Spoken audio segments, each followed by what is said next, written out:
So on the surface, this question looks pretty straightforward because it's really just a given rate for somebody having a doctorate, and then three people, two of them have doctorates. But there's no mention of which of those three people have the doctorate. So we do get into a situation where we need to check out all the different possibilities that could happen. So for this thing, I'm going to do a little let statement here on this side. I'm going to say let D be the somebody that has a doctorate, has earned that doctorate. And then I'll have N is going to be somebody that does not have a doctorate. There we go.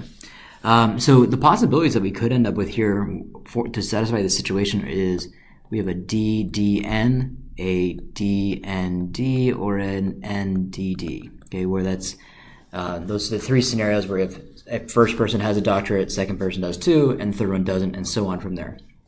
Now, if you take a look at these things, the probability that you have a doctorate is given up here at the top. Okay, that means that the probability that somebody does not have a doctorate is just 1 minus that, or it's also known as the complement. So for this thing, if we're going to try to figure out how to make this work, one way to actually go through this is to just go ahead and say that you have probability that you have like that first situation where it's DDN. Okay, that's going to be, well, the first person having a doctorate, I'm going to convert this to a decimal, but 0.00205.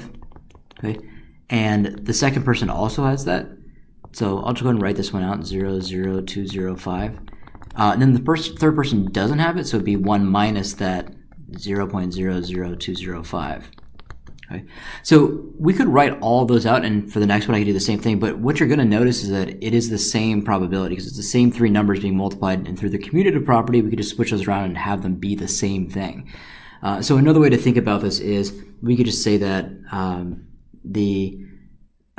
if I did 3 times the probability of 2 people having doctorate and not doctorate, that would be the same thing of what we're looking for here. So it takes care of all 3 scenarios. So I actually went through and calculated all this stuff already just to save us a little bit of time, but what that comes out to is 0.0000013%. So a very, very small percent chance that that's actually going to happen.